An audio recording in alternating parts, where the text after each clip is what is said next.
Tonight, we will discuss states. When we open the Bible and read the story as it's given to us, we may think we are talking about people that lived, individuals, persons that, as we are, but it's not so. The characters depicted in the Bible are not the individuals named. They are simply states signified by those names. For instance, the name Moses, or the name Abraham, or the name, well, any name that you find in Scripture. They are not individuals, as you and I are. It's simply a state of consciousness through which the individual, you and I, the immortal being, we pass through these states. The word Moses means to be born. It's the old perfective of the Egyptian verb to be born. Abraham, the father of the multitudes. We start there, moving through states. And you and I pass through these states towards our own redemption. We come to the end, and that state is personified in Scripture. And men take the personification and worship it as a person, stick it on the wall, and then cross themselves before it and genuflect, not knowing that these are states. So we must learn to distinguish between states and the individuals who pass through these states. These states are eternal. They are forever. You are an immortal being, and you move through states. The states remain permanent forever. You pass on. We change states. The states do not change. We change states. But we, the individual, we are forever. It's like moving through a city. The city remains, but we pass on. To think that because we have left the city, that the city has ceased to exist would be stupid. The city remains, and we go on. We pass from one state to another state, and finally we come to the end. That end is described in Scripture as Jesus. But that's a state. You are the immortal being passing through states. And when you come to the very end, you are in that state. It was predetermined. It was shown all of us before we started. Shown us in the state called Abraham. We saw it all in detail. And if we entered it reluctantly or not, who knows? Paul tells us that we were made subject unto futility, not willingly, but by the will of him who subjected us in hope. And the hope was that we would obtain the glorious liberty of the sons of God. So we were told that it was not altogether a willing subjection on our part, but we kept the divine vision, as Paul said, in time of trouble. And so we continue on the journey. In this world, you and I can create states, but the spiritual states are eternal. We create a state here, it's not eternal. We create a state to deliver individuals forevermore. I create a state. Somebody asked me, will you hear that I am? And they name what they would like to be. All right? So that I must create the state.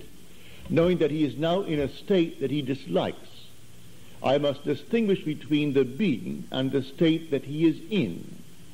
So I see him unemployed. All right? So he's unemployed. And he wants to be gainfully employed. There's nothing wrong in that.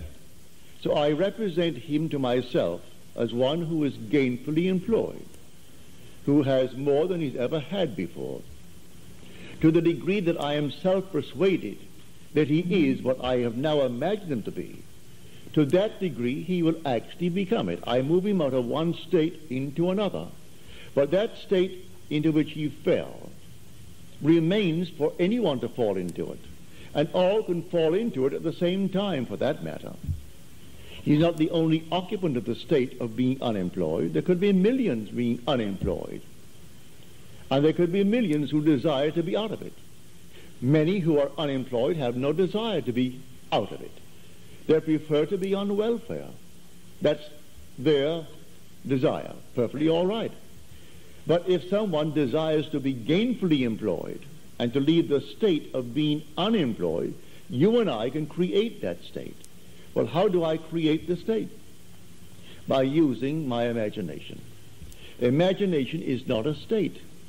It's the human existence himself. You are all imagination. And God is all imagination. You are God.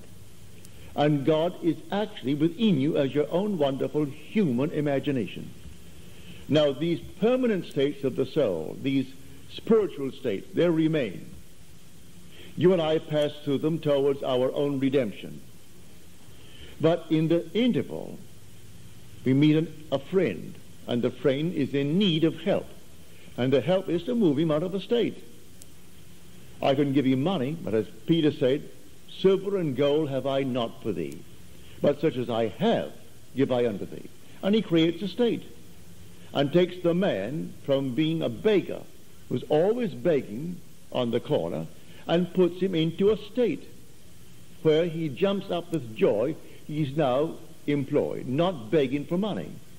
So he didn't give him coins. He simply gave him a new state of consciousness. So I take you as an individual. I represent you to myself as the one that you would like to be. The one that I, if I were in your state, would like to be. I make it fit within what is known as the golden rule. I do unto others as I would have them do unto me. If I were in that state, would I like to be in some better state? Certainly. Well, then, do it to another. And so if he asks it of you, you simply represent him to yourself as being gainfully employed, or if he is unwell, as being well, or if he is not, if he wants to be married and he can't find the proper mate, then in your mind's eye you assume that he has found the proper mate. Whatever it is that is a normal, natural request that is not in conflict with your own moral, ethical code. And you create a state. This state, then you lift your individual into that state. Well, how do I do it? I carry on a conversation mentally with that friend from the basis that he is in that state. He tells me how happy he is with his new job and how much he's making.